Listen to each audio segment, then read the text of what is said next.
और खबर यह है कि यूएस में तेल और गैस के प्रोडक्शन से जुड़ी हुई जानकारी आ रही है, जहां अमेरिका के एनर्जी सेक्रेटरी क्रिस राइट का बयान सामने आ गया है। यूएस में उच्चतम स्तर पर है तेल और गैस का प्रोडक्शन, ये क्रिस राइट का कहना है। उनका कहना है, अमेरिका के एनर्जी सेक्रेटरी हैं जो ये कह रहे हैं कि यूएस में उच्चतम स्तर पर तेल गैस का प्रोडक्शन है और यूएस दुनिया का सबसे बड़ा तेल और गैस का प्रोड्यूसर बन गया है। लेकिन सच ये है, वो कुछ भी बयान दे दें, सच ये है कि अमेरिका पूरी तरीके से कोशिश कर रहा है कि मिडिल ईस्ट में लगी हुई जंग की आग में किसी तरीके से वो जो दाम है उसे फिक्स करवा पाए, जो कि अब लगातार घटते बढ़ते जा रहे हैं। वह ईरान के सिक्योरिटी काउंसिल के सचिव का बयान भी सामने आया है। परमाणु हथियारों के मुद्दे पर मोहसिन रेजाई का बयान आया है कि ट्रंप के फैसलों से लोगों में परमाणु हथियार हासिल करने की इच्छा और ज्यादा बढ़ गई है। यह रेजाई की तरफ से बयान आया है। उनका कहना है कि डोनाल्ड ट्रंप जिस तरीके से बयान दे रहे हैं, भड़काऊ बयान दे रहे हैं, उसके बाद अब इस फैसले से लोगों में परमाणु हथियार हासिल करने की इच्छा और प्रबल हुई है। परमाणु सुरक्षा बनाने के बजाय ट्रंप ने परमाणु असुरक्षा पैदा कर दी है। तो ये बड़ा बयान मोहसिन रेजाई का सामने आया है, जो ये कह रहे हैं कि डोनाल्ड ट्रंप के नकारात्मक बयानों की वजह से अब लोगों की इच्छाएं तीव्र हो गई हैं कि किसी तरीके से ईरान परमाणु हथियार हासिल कर ले, जबकि करना यह था डोनाल्ड ट्रंप को कि परमाणु सुरक्षा बनाते, लेकिन ट्रंप ने परमाणु असुरक्षा की भावना को पैदा कर दिया है, प्रबल कर दिया है। दूसरी तरफ एनर्जी क्राइसिस को लेकर के अमेरिका की तरफ से बयान आ रहे हैं कि अमेरिका सबसे नंबर 1 स्थिति में है। इसी अमेरिका के उपराष्ट्रपति जेडी वेंस कल तक ये दावा कर रहे थे कि हमारी जो अब प्राथमिकताएं हैं वो चेंज हो चुकी हैं, बदल चुकी हैं। हमारी प्राथमिकता ये है कि हम हॉर्मुज से जहाजों को गुजरने दें और जो प्राइस है उन्हें किसी तरीके से रेगुलेट कर सके। अब हालांकि अमेरिका अपने आप को पावरफुल दिखाने के लिए बयानबाजी जरूर करता है, लेकिन दुनिया सच जान रही है। वह ईरान की नेशनल सिक्योरिटी काउंसिल सेक्रेटरी का बयान आया है। मोहसिन रेजाई की अमेरिका को बड़ी चुनौती है, ईरान की मजबूती से रक्षा करेंगे, मोहसिन रेजाई कह रहे हैं। उन्होंने कहा कि अमेरिकी सेनाओं को ईरान में हम कदम नहीं रखने देंगे। अमेरिकी ईरान में अतिरिक्त फोर्स ना भेजें क्योंकि हम उन पर हमला करेंगे। चेतावनी सीधे सीधे जारी कर दी गई है। दोनों ही देशों के बीच में 60 दिनों तक हमला ना करने को लेकर के सहमति बनी थी। हालांकि ये सीज फायर इस दौरान कई बार टूटा है, लेकिन अब ये कहा जा रहा है कि अमेरिकी ईरान में अतिरिक्त फोर्स ना भेजे और अगर उन्होंने भेजे तो और ज्यादा हमले किए जाएंगे।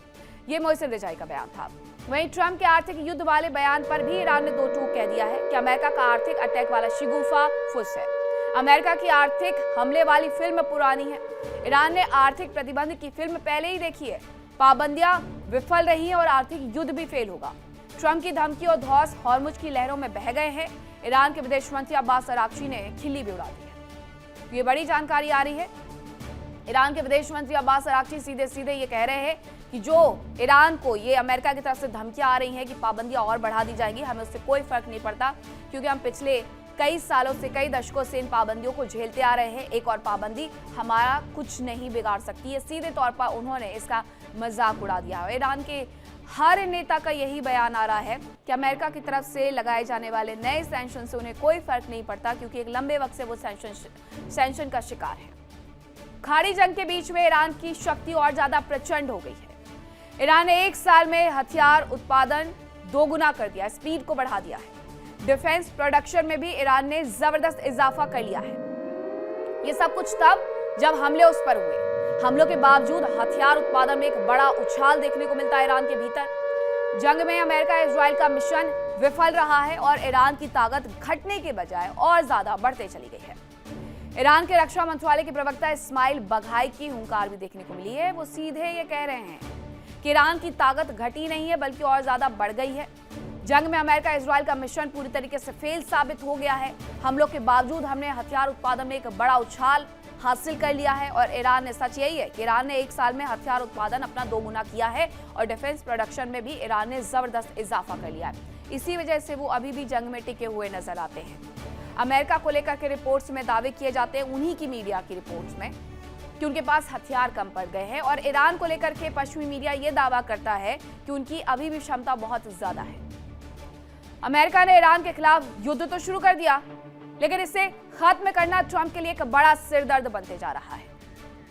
ट्रंप ने एक बार फिर से ईरान के खिलाफ आर्थिक प्रतिबंधों का ऐलान कर दिया है, लेकिन अब जो खबरें सामने आई है उससे अमेरिका की टेंशन और ज्यादा बढ़ गई है। सवाल ये है कि आखिर ईरान का वो प्लान क्या है जिससे अमेरिका के प्रतिबंधों की धार को कुंद किया जा सकता है। हालांकि ये कहा जा रहा है बार बार ईरान की तरफ से कि सेंसरशिप आज से थोड़ी ना हमारे ऊपर लगी हुई है, दशकों से लगी हुई है, तो हमें क्यों बहुत ज्यादा फर्क पड़ेगा। इसी वजह से वो इस तरीके के बयान दे रहे हैं। वहीं ईरान की अमेरिका को एक बड़ी धमकी देखने को मिली है। अंडरग्राउंड बैलिस्टिक मिसाइल प्लान की तस्वीरें जारी कर दी गई है। ईरानी मीडिया की तरफ से ये प्लान की तस्वीरें जारी की गई हैं। आप देखते होंगे बार बार सेंटकॉम कुछ तस्वीरें जारी करता है अमेरिका से। ये प्रेशर बनाने की पॉलिटिक्स होती है ईरान के ऊपर, तो ईरान भी उसी भाषा में जवाब देता है। अब ईरान की तरफ से अंडरग्राउंड बैलिस्टिक मिसाइल प्लान की तस्वीरें जारी कर दी गई हैं ताकि ये अमेरिका के ऊपर प्रेशर बढ़ा सके कि अगर आप सेंटकॉम की तरफ से रिफ्यूलिंग की तस्वीरें जारी करवाएंगे तो हम भी तो तैयार बैठे हुए हैं। सच ये है कि दोनों ही देश फिलहाल फुल स्केल वॉर में पड़ना ही नहीं चाहते हैं। ईरान बहुत ज्यादा नुकसान झेल रहा है, वो इस युद्ध में नहीं आना चाहता है और अगर आता है तो उसकी तैयारी पूरी है। अमेरिका में नवंबर में मिडटर्म इलेक्शन होने वाले हैं। ऐसे में डोनाल्ड ट्रंप पूरी कोशिश कर रहे हैं कि इलेक्शन के पहले पहले ऐसा कोई भी बड़ा कदम ना उठाया जाए अमेरिका या फिर इजराइल की तरफ से जिससे उन्हें नुकसान हो सकता है। अब सेंसरशिप को लेकर के तमाम चर्चाओं का बाजार गर्म है, लेकिन इससे क्या सच में ईरान को फर्क पड़ेगा, इससे जुड़ी हुई एक रिपोर्ट आपको दिखाते हैं।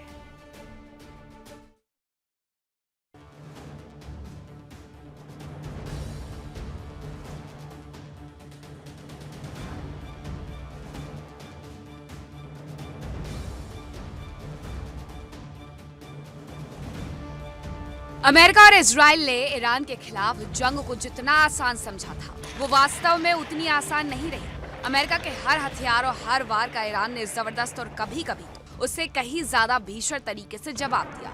हालात ऐसे हो गए कि अमेरिकी सैन्य बेसों के साथ साथ खाड़ी देशों के अहम ठिकाने भी तबाह और बर्बाद हो गए।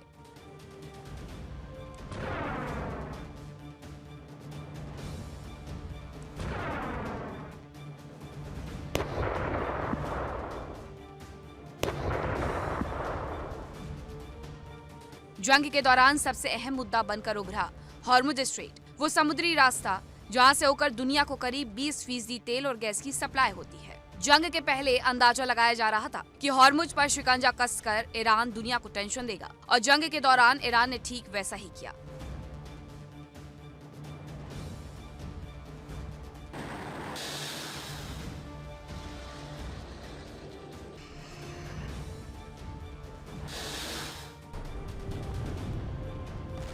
ईरान ने समझौते में शर्त रखी कि उसे हॉर्मुज में शिपिंग ट्रैफिक से टोल वसूलने की इजाजत दी जाए। हालांकि बाद में उसने टोल की जगह वसूले जाने वाले पैसों को सर्विस चार्ज नाम दिया, जो हॉर्मुज से गुजरने वाले जहाजों को सेवाएं देने, सुरक्षा देने और पर्यावरण संरक्षण के नाम पर वसूला जाना है। इस मुद्दे को लेकर ईरान और ओमान काम कर रहे हैं।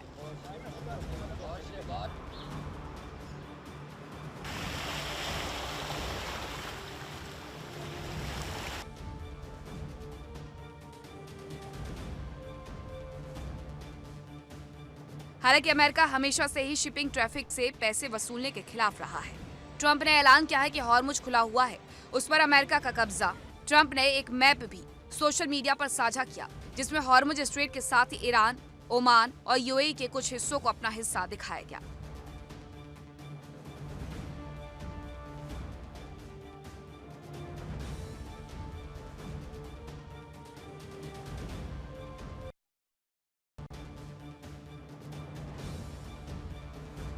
अमेरिका ने ईरान के तेल और गैस के कारोबार को नुकसान पहुंचाने के मकसद से ईरान पर प्रतिबंध लगाए, हॉर्मुज स्ट्रेट पर नाकेबंदी की, ईरान की ओर आने और जाने वाले जहाजों पर रोक लगाना शुरू किया। हालांकि ट्रंप का दावा है कि ईरान की आर्थिक रीढ़ तोड़ने में उन्हें काफी हद तक कामयाबी मिली, जबकि रिपोर्ट्स कहती है कि ईरान के कारोबार को कोई खास नुकसान नहीं हुआ।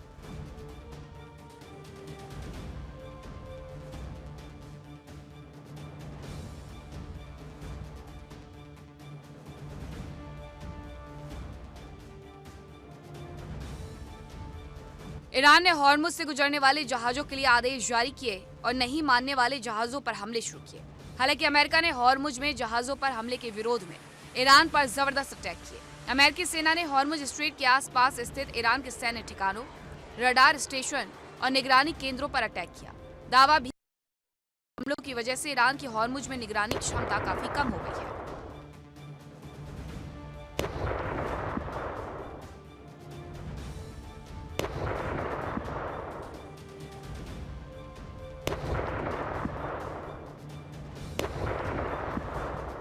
हालांकि अमेरिकी सेना ईरान के खिलाफ अपने मिशन को कामयाब बताती है, लेकिन अक्सर राष्ट्रपति ट्रंप के बयान उनकी परेशानी को जाहिर कर देते हैं। राष्ट्रपति ट्रंप ने एक बार फिर से ईरान के खिलाफ बड़े हमलों की चेतावनी दी। उन्होंने पिछले साल हुए हमलों का जिक्र किया और अपने बेहद खतरनाक हथियार यानी B-2 स्प्लिट स्टेल्थ बॉम्बर से हमले की चेतावनी दी।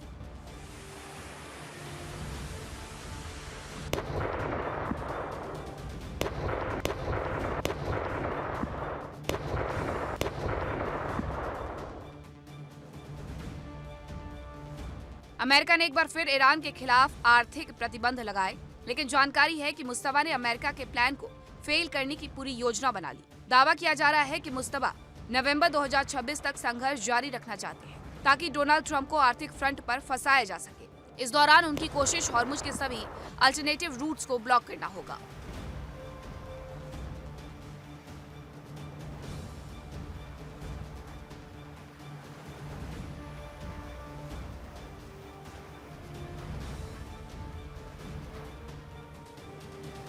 अमेरिका ने ईरान के खिलाफ इकोनॉमिक डी-डे प्लान का ऐलान किया, जिसके तहत बेहद कड़े प्रतिबंध लगाए गए। हालांकि ट्रंप का आर्थिक डी-डे प्लान फेल हो सकता है, क्योंकि मुस्तफा ने ट्रंप के खिलाफ ऐसा आर्थिक चक्रव्यूह रचा है जिसमें फंसकर ट्रंप सिर्फ ईरान के फ्रंट पर ही नहीं हारेंगे, बल्कि अमेरिका में होने वाले मध्यावधि चुनाव में भी उन्हें हार का सामना करना पड़ सकता है।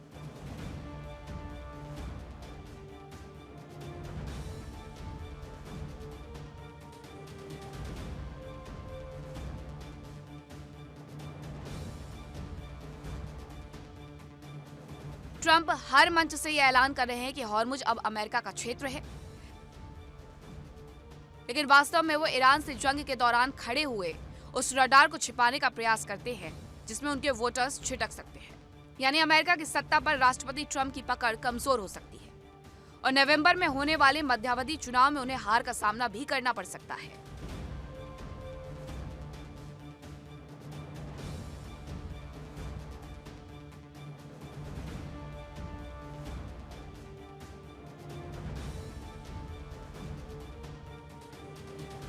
शायद अपने डर को छिपाने और अपने प्रशंसकों को भ्रम में रखने के लिए ट्रंप ईरान को हराने वाले बयान देते रहते हैं, लेकिन अब मुस्तफा ने हॉर्मुज में ऐसा भंवर तैयार किया है जिसमें फंसकर न सिर्फ ट्रंप को ईरान के फ्रंट पर फाइनल शिकस्त झेलनी पड़ेगी, बल्कि मध्यावधि चुनाव में उनकी पार्टी को बड़ा नुकसान उठाना पड़ सकता है।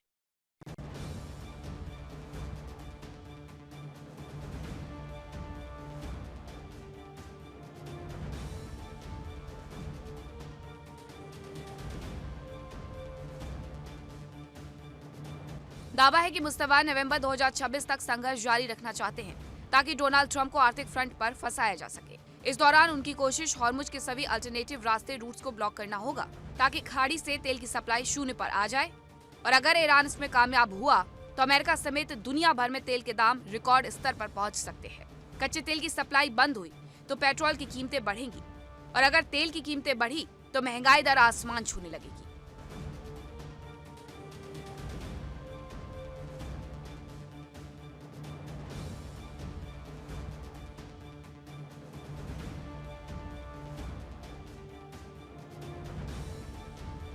मुस्तफा खामनेई के इस प्लान को ट्रंप के डी-डे अर्थशास्त्र की काट माना जा रहा है, जिसके जरिए वो ईरान की अर्थव्यवस्था को बहुत भारी नुकसान पहुंचाने के प्रयास में थे। हालांकि रिपोर्ट्स के अनुसार ईरान के खिलाफ घोषित इकोनॉमिक डी-डे प्लान को चीन ने तो खारिज ही कर दिया है। चीन ने साफ साफ कहा है कि वो अमेरिका के एक तरफा प्रतिबंध को स्वीकार नहीं करता है, क्योंकि इसका अंतर्राष्ट्रीय कानून या संयुक्त राष्ट्र सुरक्षा परिषद में कोई आधार नहीं है।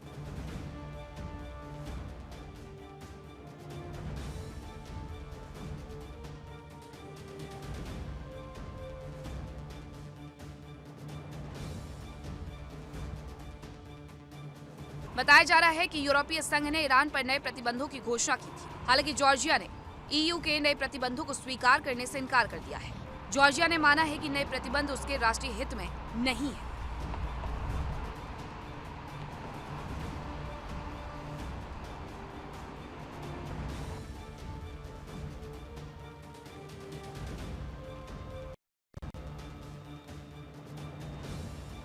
इस बीच ईरान के विदेश मंत्री अब्बास अराक्ची ने अपनी एक पोस्ट में लिखा है कि 14 साल पहले इतिहास के सबसे कठोर प्रतिबंध लगे जो नाकाम रहे। 8 साल पहले अधिकतम दबाव डाला गया जो नाकाम रहा। 5 महीने पहले बिना शर्त आत्मसमर्पण की धमकी देकर डराया गया, ये भी नाकाम रहा। आज अब तक का सबसे विनाशकारी आर्थिक अभियान शुरू हुआ है, इसका भी नाकाम होना तय है।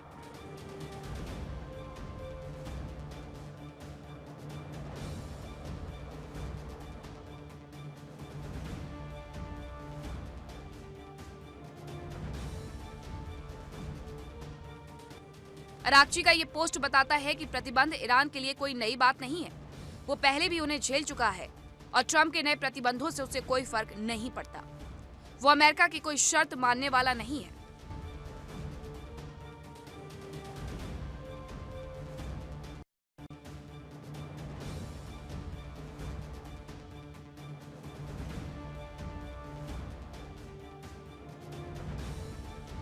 इस बीच जानकारी है कि अमेरिका का दबाव बहुत ज्यादा है।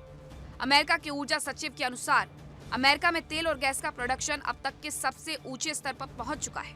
ऊर्जा सचिव क्रिस राइट के अनुसार हॉर्मुज स्ट्रेट में रुकावटों की वजह से ग्लोबल एनर्जी पर दबाव बना हुआ है और अमेरिका किसी भी तरह एनर्जी के दामों को स्थिर रखना चाह रहा है।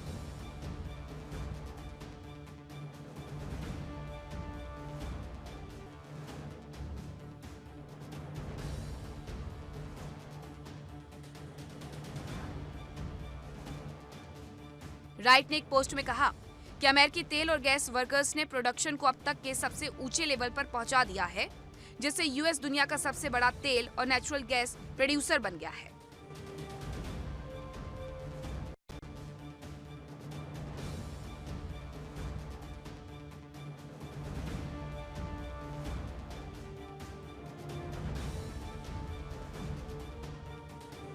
रिपोर्ट्स के अनुसार हॉर्मुज में अमेरिका ने सीक्रेट शिपिंग कॉरिडोर बनाया है। उसने ईरान के हमलों से बचने के लिए सीक्रेट शिपिंग कॉरिडोर बनाया। इसी खौफ की वजह से रात में ही सीक्रेट कॉरिडोर से जहाज गुजर रहे हैं। दावा किया जा रहा है कि हर रात 15 से 20 टैंकर ओमान के तट के पास आते हैं और एक दक्षिणी चैनल से हॉर्मुज स्ट्रेट से गुजरते हैं। दावा यह भी है कि रोजाना करीब 1 करोड़ बैरल तेल हॉर्मुज से निकाला जा रहा है।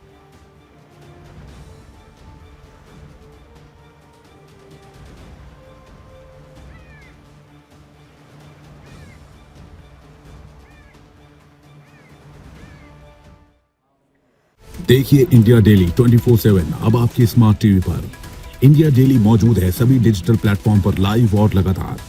इंडिया डेली 24/7 हर दिन राष्ट्र को समर्पित।